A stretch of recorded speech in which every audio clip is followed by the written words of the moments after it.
সুপ্রিয় দর্শক, এই মুহূর্তের সবথেকে বড় খবর। দর্শক, কেন্দ্রীয় তদন্তকারী সংস্থা সিবিআই আধিকারিকদের থার্ড ডিগ্রি পড়তেই অবশেষে মুখ খুললেন আরজিকর কাণ্ডের মূল অভিযুক্ত সিভিক ভলেন্টিয়ার সঞ্জয়। আর মুখ খুলেই একেবারে বিস্ফোরক দাবি। সঞ্জয় যে দাবিগুলো করছে তা নিয়ে গোটা এলাকায় এমনকি রাজ্য রাজনীতিতে একেবারে শোরগোল পড়ে গিয়েছে।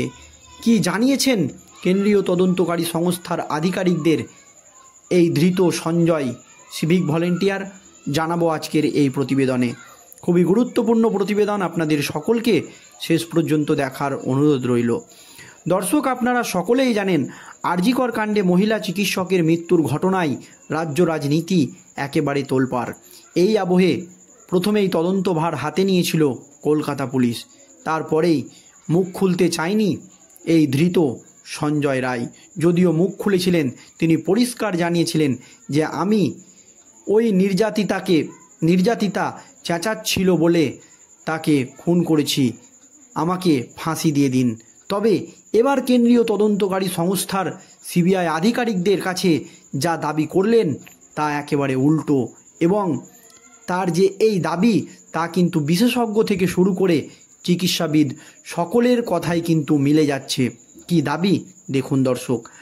আরজিকর কাণ্ডে সামনে আসছে হাড় হিম করা গোপন তথ্য। সময় যত এগোচ্ছে ততই নতুন নতুন তথ্য উঠে আসছে কেন্দ্রীয় তদন্তকারী সংস্থার আধিকারিকদের হাতে। গত শুক্রবার খাস কলকাতায় এই হাসপাতালের কর্মরত তরুণী চিকিৎসককে ধর্ষণ করে খুনের ঘটনায় এখন উত্তাল গোটা দেশ। ইতিমধ্যেই সঞ্জয় নামের এক সিভিক ভলেন্টিয়ারকে গ্রেপ্তার করেছে পুলিশ। এতদিন কলকাতা হাইকোর্টের নির্দেশে ঘটনার তদন্তভার হাতে নিয়েছে সিবিআই, সেই মতোই তদন্ত চালাচ্ছে। এইদিকে মঙ্গলবার হাইকোর্ট থেকে আরজিকর মামলা হাতে নিয়েছে সুপ্রিম কোর্ট। এবার কেন্দ্রীয় এজেন্সি এই মামলার স্ট্যাটাস রিপোর্ট দেবে সুপ্রিম কোর্টকে। গতকালই সিবিআই সূত্রে জানা গিয়েছিল কেবল সঞ্জয় নয়, ঘটনার সময় তার সঙ্গে ছিলেন আরও একজন সিভিক ভলেন্টিয়ার। তিনার নাম হচ্ছে সৌরভ নামে এক সিভিক ভলেন্টিয়ার সঞ্জয়ের সঙ্গে ছিল। এমনই চাঞ্চল্যকর তথ্য উঠে এসেছে কেন্দ্রীয় গোয়েন্দাদের হাতে। কলকাতার আরজিকর হাসপাতালে 31 বছর বয়সী ডাক্তারি পড়ুয়ার মৃত্যুকে ঘিরে উত্তাল গোটা দেশ। গত 8ই আগস্ট মারা যাওয়ার দিন নাইট শিফটে ছিলেন তরুণী চিকিৎসক। হাসপাতালের সেমিনার হল থেকে তার দেহ যখন উদ্ধার করা হয়েছিল তখন পরনে পোশাক অবিন্যস্ত অবস্থায় ছিল।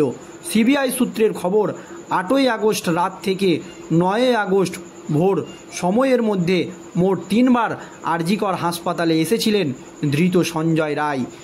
সিভিক সঞ্জয় প্রথমে হাসপাতালে ঢুকেছিলেন সন্ধ্যা 6টায়। সেই সময় তার সঙ্গে ছিলেন সৌরভ নামে আর এক সিভিক ভলেন্টিয়ার, এমনটাই জানা যাচ্ছে সিবিআই সূত্রে। সেই সময় দুজনে মিলে জরুরি বিভাগ থেকে আনুমানিক 10 মিটার দূরে সার্জিক্যাল ওয়ার্ডে, ধৃত সিভিকের দাবি সার্জিক্যাল ওয়ার্ডে সৌরভের এক দাদা ভর্তি ছিল। তাকে দেখে দুজনের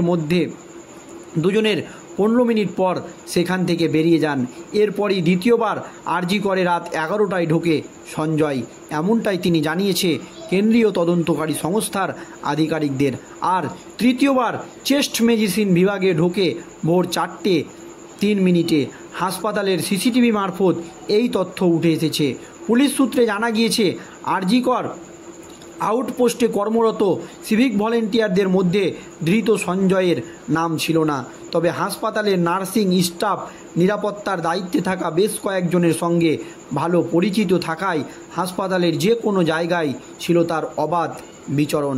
সিবিআই সূত্রের খবর, তদন্তের সহযোগিতা প্রথমে করছিল না সঞ্জয়। অধিকাংশ প্রশ্নের উত্তরেই সে বলছিল জানি না।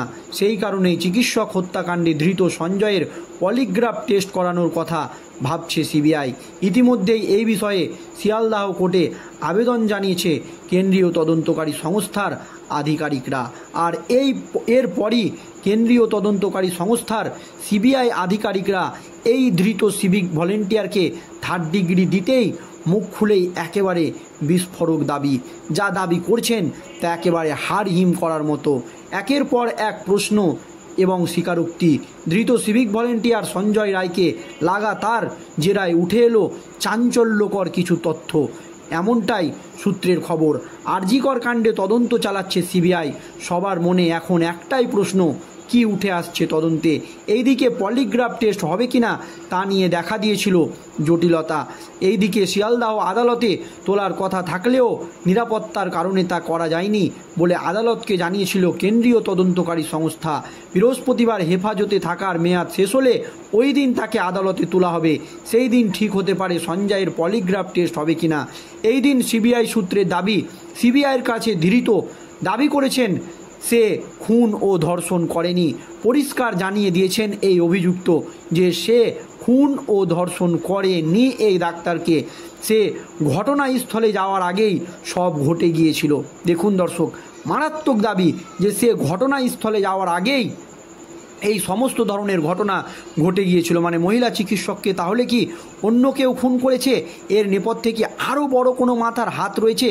এই প্রশ্ন কিন্তু তুলে দিয়েছে ধৃত সঞ্জয় রায়। কারণ তিনি জানিয়েছে সে সেখানে যাওয়ার আগেই সব ঘটনা ঘটে গিয়েছিল, খবর পেয়ে দেখতে গিয়েছিল মাত্র। তাই সেই চিকিৎসককে খুন ও ধর্ষণ করেছে কিনা তা যে কোনো পরীক্ষা করে দেখা হোক। উল্লেখ্য, জুনিয়র চিকিৎসক পড়ুয়া থেকে পরিবার সকলেরই দাবি এটা একজনের কাজ নয়। একা সঞ্জয় এ কাজ করেনি, আরও অনেকে দোষী। যদিও এই সঞ্জয় গ্রেপ্তারের পর পুলিশকে জানিয়েছিল চিৎকার করে কাউকে বলে দেবে তাই খুন করেছি, আমাকে ফাঁসি দিতে চাইলে দিয়ে দিন। ভয়াবহ নৃশংসতার পরও নির্বিকার, নিরুত্তাপ। পুলিশ সূত্রের দাবি, আরজিকর মেডিকেল কলেজ হাসপাতালে মহিলা চিকিৎসককে খুন ও ধর্ষণের ঘটনায় জিজ্ঞাসাবাদের সময় এমনটাই উত্তর দেয় ধৃত সঞ্জয় রায়। তবে এবার কেন্দ্রীয় তদন্তকারী সংস্থার আধিকারিকদের কাছে 180 ডিগ্রি পাল্টি মেরে একেবারে উল্টো কথা বলছে ধৃত সঞ্জয়। কিন্তু তার এই কথার সাথে বড় বড় ডাক্তার এবং বিশেষজ্ঞদের কথা কিন্তু এবার মিলে যাচ্ছে। প্রথমে যখন কলকাতা পুলিশ দ্বন্দ্বে ছিল যে সত্যিই সে খুন করেছে নাকি এর নেপথ্যে আরও কোনো বড় মাথা রয়েছে, কিন্তু এবার মুখ খুলেই বিস্ফোরক দাবি করছে ধৃত সঞ্জয় রায়। তবে সূত্রের খবর, আজ যে কথা সিবিআইয়ের কাছে স্বীকার করেছে সঞ্জয়, তা নির্যাতিতার পরিবার ও আন্দোলনকারী চিকিৎসকদের দাবিকেই মান্যতা দিচ্ছে। কিছুদিন আগে একটি ভাইরাল ভিডিও প্রকাশিত হয়েছিল, যা শুনেই অনেকে বলেছিল তবে কি ঘটনার পেছনে রয়েছে দ্বিতীয় বা তৃতীয় কেউ? সিভিক ভলেন্টিয়ার সঞ্জয় ছাড়াও আরও কেউ রয়েছে এই নৃশংস ঘটনার নেপথ্যে? দোষীকে আড়াল করতে এখানে কি খেটেছে প্রভাবশালী তত্ত্ব? এই চাঞ্চল্যকর অডিও পোস্ট করেছিলেন তৃণমূলের প্রাক্তন রাজ্য সাধারণ সম্পাদক কুণাল ঘোষ। বিশেষ করে ফেসবুকের ঘটনা নিয়ে ভিন্ন, অসত্য, অনুমান নির্ভর এবং বিভ্রান্তকর তথ্য ছড়িয়ে দিচ্ছে নেটিজেনদের একাংশ। গুজবে কান না দেওয়ার কথা বলা হয়েছে কলকাতা পুলিশের তরফে। তবে আরজিকর কাণ্ডে এখন নতুন নতুন তথ্য